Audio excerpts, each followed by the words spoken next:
Good afternoon. My name is Troy Anderson, and I'll be responsible for showing you the Landmark Case Museum. As we tour the museum, it is important for you to understand that the initial complaint for injunctive relief was filed in 1971 with 6 black elementary school children in San Francisco Unified School District as named plaintiffs. On the other hand, hard talk issues that we want to make sure that we cover today was what was the validity and reliability of the standardized IQ test being used? Secondly, did it meet the expected purpose of the school district in supporting course content? Were these 6 African American students labeled wrongly? Fourth, did the students' placement in EMR classes stagnate their growth? And lastly, does the assessment result constitute discrimination to minority groups? The appellees challenged as unconstitutional the use of standardized intelligence tests for placement of black children in EMR classes in San Francisco. The defendants were the city and state superintendents, the members of the State Board of Public Instruction, and the members of the City Board of Education in general, covering our court case. The museum was open to address the case surrounding a group of minority students and highlight the possible biases that were mentioned in several publications. This room will further share with you some background to the case selection. It was due to this that the Department of Education interpreted this to mean that African Americans could still be tested if a child fell into the EMR range. An alternative form of placement testing had to be administered before a child could be tracked in an EMR class. Also, the court anticipated that the elimination of the EMR program, so the court directed, in other words, that the injunction would apply to any educational category, firstly, that is substitutional equivalent of EMR, and to any special class that was serving substantially the same function. And so therefore we see that integration in our classroom based on displacement after the assessment was actually carried out by the school psychologist using the Stanford Binet intelligence test. I've created a timeline that we can actually go through today. 1971 looks at the initial complaint that was filed. 1973 looks at the state defendants asked for approximately 3 judges. 1974 here, the district court had expanded the class to include all black California school children who have been or may in the future be classified as mentally retarded based on this IQ test.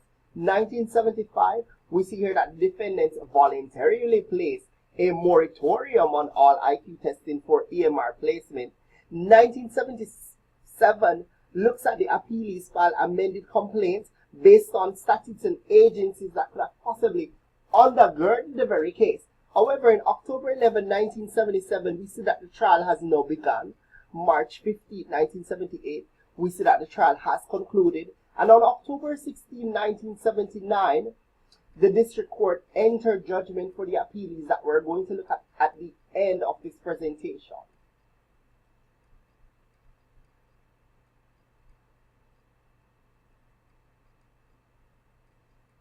Since Larry P. was one of 5 African American children in a California elementary school who had been placed in an EMR class based on IQ score, we're going to look at the equal protection violation here.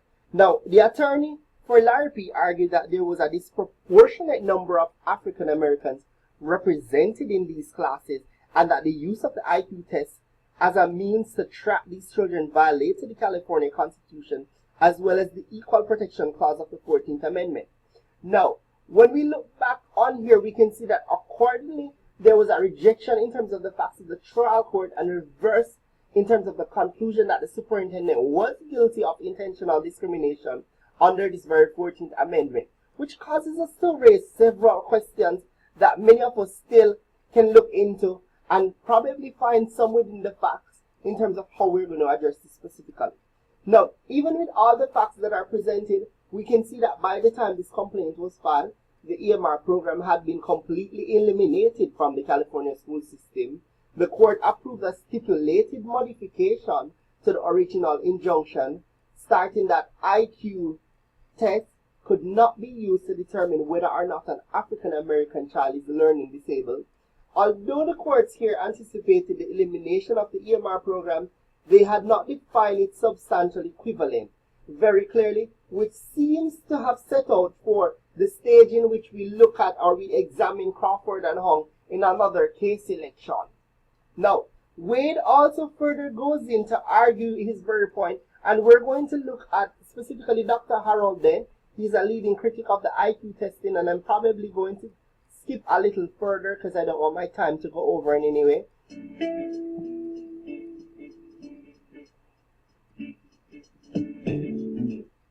League in San Francisco and said, our kids are being put in special education classes for the educationally mentally retarded, and we don't believe our kids are retarded.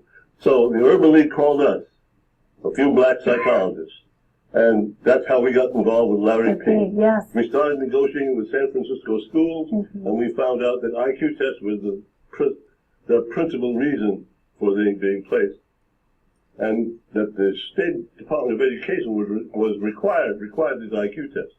And so we tried to negotiate with them to no avail, and got some lawyers involved, and they said the best thing to do is start a lawsuit.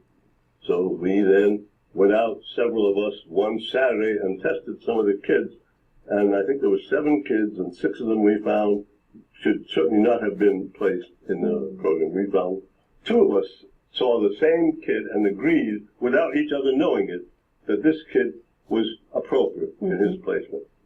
So we then got this data and got the parents involved, and the lawsuit was started. I can give you all the dates and details, but it was started in 71, and there were preliminary hearings and all this, and the case really went to trial in 77.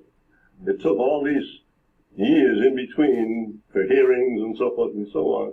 In 1977, it went to trial. It was 8 months of trial from October to May of 78.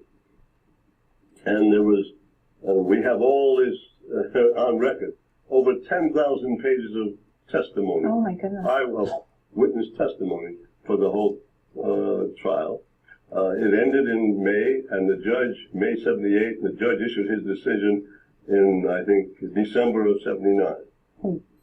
And the decision was that IQ tests were culturally biased because they did not account for the background and experience of black children, that the test had not been validated for the specific purpose for which they're being used, which was the placement of black kids in special education EMR classes. EMR meaning educable mentally retarded, which is different from trainable mentally retarded.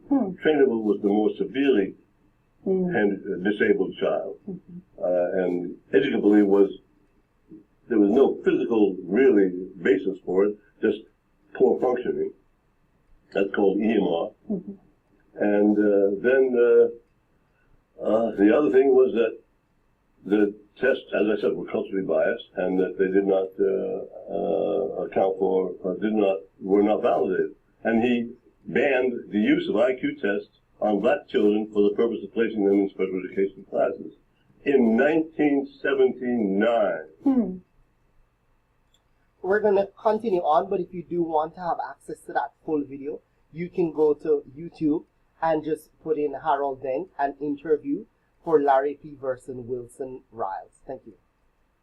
As we move along, one of the things that I wanted to go ahead and look at was the orders by the court, as included by Dr. Dent. He talked about the school district needed to monitor and eliminate disproportionate placement of minority students into special education classes. He also talked about the IQ test was no longer being used for identification and placement. And thirdly, the minority students were to be reassessed if they were currently placed in those EMR classes.